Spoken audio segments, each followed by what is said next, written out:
Okey, sudah terjawab. Siapakah yang menjadi Keluang Man? Okey guys, Assalamualaikum. Selamat datang ke Bob Perspective. Okey, baru saja tadi dia orang buat live reveal para pelakon filem Keluang Man. Filem real life action yang kita duk tunggu-tunggu selama ni, tertanya-tanya selama ni. Dan diorang pun dah reveal siapakah para pelakonnya. Diorang bagi tahu 4 pelakon je tadi. Dan tak tahulah korang dah tengok ke belum. Ada yang mungkin belum tahu. Okey, sini saya nak beritahu yang memegang watak kita bermula daripada Inspektor Sahab. Saya tak kenal pelakon ni. Nama dia Anwar yang membawa watak Inspektor Sahab. Kemudian Remy Ishak menjadi Syamsir. Datuk Roshamno Ahmad, watak Ahmad. So, Datuk Roshamno Remy Ishak ni memang kira nama besar lah. Dan yang menjadi Keluang Man adalah Nasty. So sebelum ni Astro ada tunjuk clue-clue siapakah yang akan memegang watak Keluang Man ni. Adalah ciri-ciri, dia bagi 4 ciri-ciri yang dia tulis itu. Pernah membintangi drama siri remaja popular, terlibat dengan muzik, pernah terlibat dengan muzik, minat fitness, dan satu lagi tu pernah menyertai reality TV show. So ramai juga yang betul teka Nasty ada yang teka betul. Sebab mungkin dekat fitness tu lah orang ramai ingatkan Nasty tu kan, dengan dan drama dia pernah berlakon dulu, drama remaja tu. Apa tajuk dia? Dan dia pernah masuk reality TV show Fear Factor, tak silap. Dan so macam mana korang? Berpuas hati tak dengan cast yang dipilih oleh director dan producer ni, oleh pengarahnya Anwari? So tadi lepas diorang reveal para pelakon ni, adalah soal jawab dengan rakan media, dan saya dapatlah sedikit sebanyak menggambarkan apa directionnya filem Keluang Man ni nanti, sedikit sebanyak daripada apa yang diorang bersoal jawab tadi.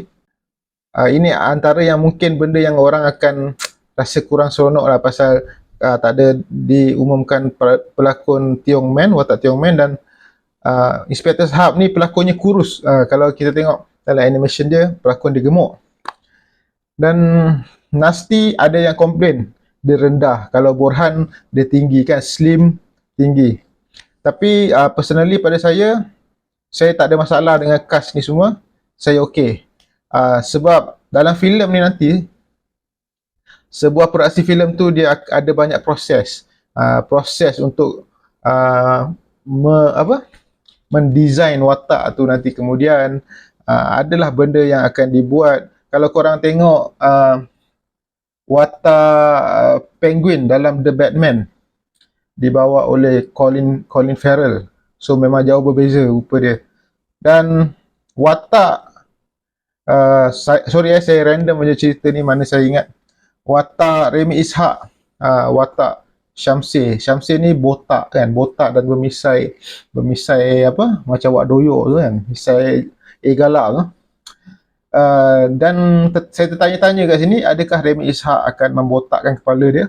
Dan saya berharap dia buat benda tu, dia botakkan kepala dia biar dia lebih memberi justice kepada watak tu. Tapi tak mustahil diorang tak ikut benda tu. Mungkin diorang nak highlight kepada karakter saja, pembawaan watak. Mungkin misai tu ada, tapi saya berharap dia botak lah. Dan satu yang menarik, tadi ada soalan diajukan pada Remy Ishak. Apa persiapan dia untuk watak Syamsir ni? Syamsir ni watak villain. So dia kata pengarah request untuk dia besarkan lagi badan dia. So dia pengarah mempunyai satu expectation yang Syamsir ni badan dia lagi besar, lagi bulking. So saya rasa itu menarik lah, walaupun mungkin tak terlalu selari dengan komik. Saya tak ingat dalam komik pula, animasi. Itu satu yang menarik, bila watak villain dia tu nampak lebih dominant, lebih kuat daripada watak hero. So kita akan nampak struggle hero tu untuk menang dengan villainnya. So villain tak boleh nampak lemah lah. Kalau kita nak buat cerita superhero yang hebat, kita nak superhero tu nampak hebat, dia kena ada villain yang sangat hebat, lebih hebat dari dia, kalau boleh kan. Dan untuk Anwar, Inspector Sahab tu, walaupun dia badan kurus, saya tak pastilah dia orang akan guna bodysuit ke apa atau nampak gemuk, tapi saya harap tak. Sebab nanti mungkin akan nampak ada cacat celah dekat situ kalau pakai kostum ke atau pakai apa, makeup ke apa. Biar je dengan badan yang macam itu, tapi pembawakan watak tu, itu yang sebenarnya paling penting. Pembawakan watak dia kuat, insyaAllah sampailah watak tu. Macam kita tengok Jim Carrey dalam filem Sonic kan, Sonic, watak dia tu kalau dalam game originalnya gemuk kan, tapi dia kurus, tapi somehow dia berkesan bawa watak tu. Dan saya happy lah diorang ambil Nasty ni sebenarnya, pelakon yang mempunyai saya boleh katakan lakonan yang agak bagus lah. Saya tengok dalam Air Force the movie, dekat situ saya tengok lakonan dia, range dia saya nampak boleh pergi lagi. So dan dia orang ada tunjuk sikit tadi masa live tu, video audition, beberapa sedutan video audition Nasty. Dia membawa watak Borhan, dia menghayati watak Borhan, Borhan yang tengah, Borhan yang gila ni lah. So okay, setakat yang saya nampak tadi tu okay, nampak boleh, nampak agak menjanjikan. Tentang ketinggian apa semua tu saya tak ada masalah sebenarnya. Bila dalam filem camera work atau pengarah punya magic, dia boleh buat benda tu kita tak nampak dia rendah ke apa. Contoh korang tengoklah Batman Michael Keaton kan. Michael Keaton tu adalah pelakon Batman paling rendah sekali dalam semua pelakon Batman. Dan akhirnya orang memperkatakan dia adalah antara Batman yang terbaik. Walaupun mula-mula ramai yang tak suka dia sebenarnya. Sejarah orang tak suka pelakon yang dipilih untuk jadi superhero ni sebenarnya dah lama dah. Sampai sekarang benda tu berlaku. Kalau ada je filem-filem superhero baru, diorang tunjuk pelakon, ada je yang akan komplain kan. Tapi sebenarnya kalau pengarah tu pandai, dia akan jadi juga macam mana dia olah, dia bentuk. Dan itu yang terjadi dekat Michael Keaton. Walaupun rambut dia masa tu kerinting, memang dia rambut kerinting sampai sekarang pun, rambut kerinting dengan rendah dia. Dan sebelum tu dia kerap berlakon filem-filem romantic komedi. Jadi itu yang orang macam ragu-ragu dengan dia. Tapi bila dapat dekat pengarah siapa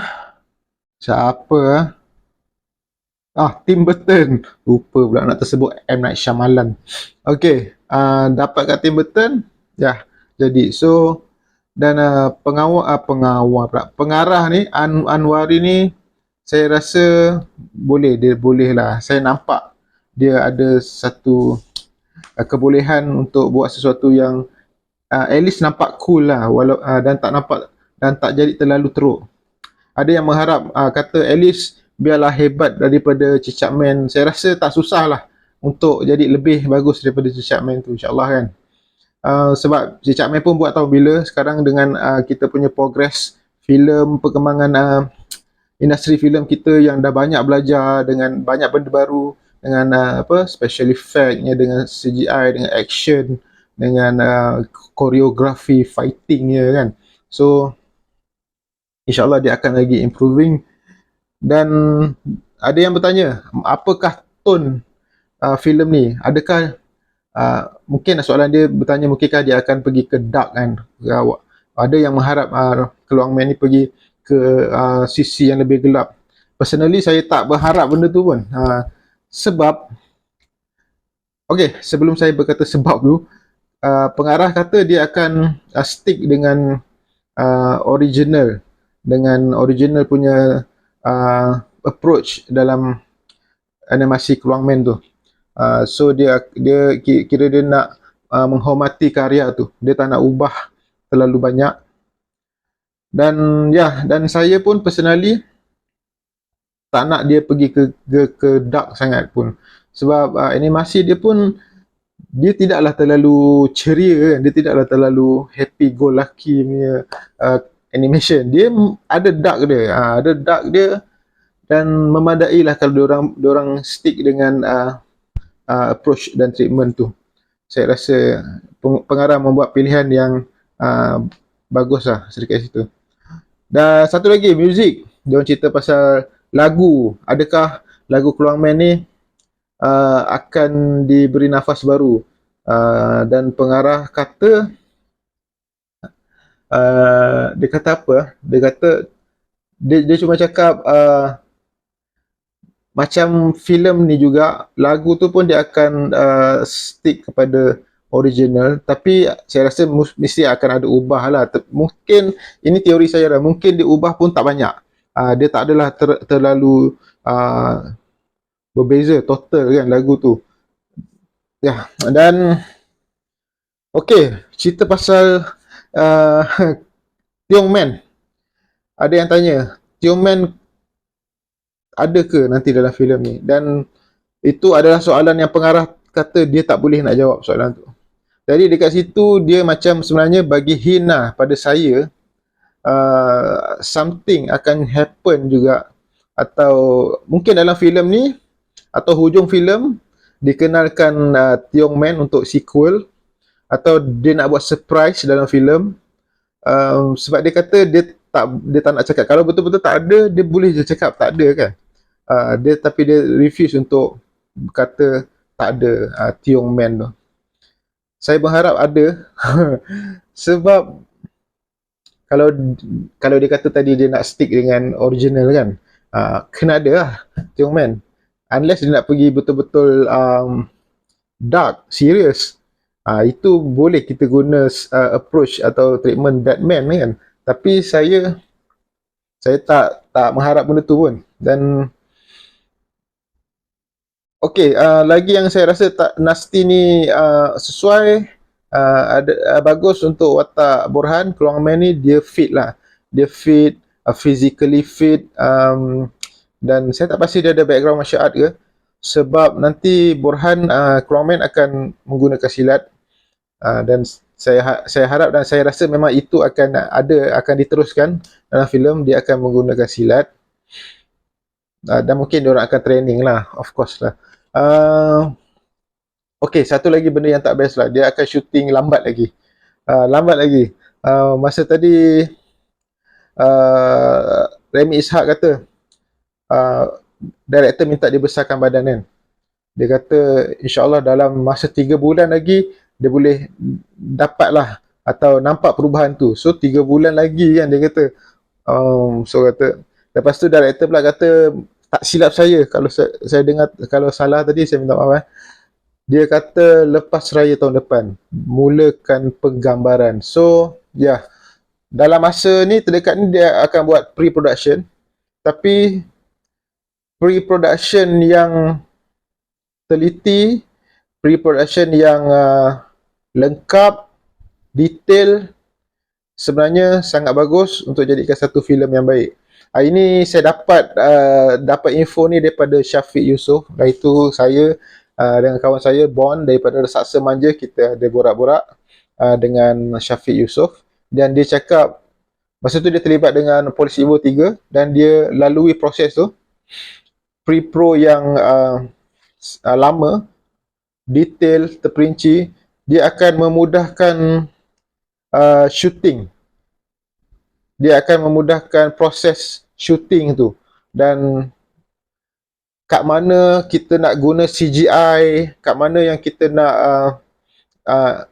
guna CGI lah. Dan ramai yang tak tahu kan, ada yang buat filem dulu, lepas tu kemudian baru dia fikir nak masuk CGI. Dia baru, okay kat sini masuk CGI, masuk ni kan, masuk efek ni. Dan ada yang lebih bagus, masa syuting tu kita dah prepare dah bahagian yang untuk di CGI kan tu, dari sudut mungkin dari sudut camera work dia, daripada angle tertentu yang akan memudahkan proses CGI tu nanti. So ini yang saya rasa production ni nak buat. Dan tak apalah, kita tunggulah sikit ya, tunggu kalau rushing pun dapat hasil tak best pun tak apa. Dan dia pun berkata perancangan Keluang Main ni bukan untuk satu filem saja. Dan kita akan, bolehlah kita mengharap sequel-sequel dan dia menjadi satu branding franchise filem superhero yang berjaya. Dan ya, itu saja. Dan saya happy lah uh, casting ni. Cuma Anwar ni je saya tak pasti dia siapa, dan tak pernah tengok kerja dia. Mungkin dia bagus lah, sebab tu dia terpilih. Datuk Roshamno, Rem Ishak, dua-dua mempunyai range berlakon yang saya rasa bagus lah, besar. Nasty pun, ya, ramai yang mengharap Tiong Man muncul ramai yang kata Bell lah, siapa lagi yang rendah-rendah dan ramai juga yang mengharap para pelawak jadi apa, Keluang Man dan Tiong Man ni.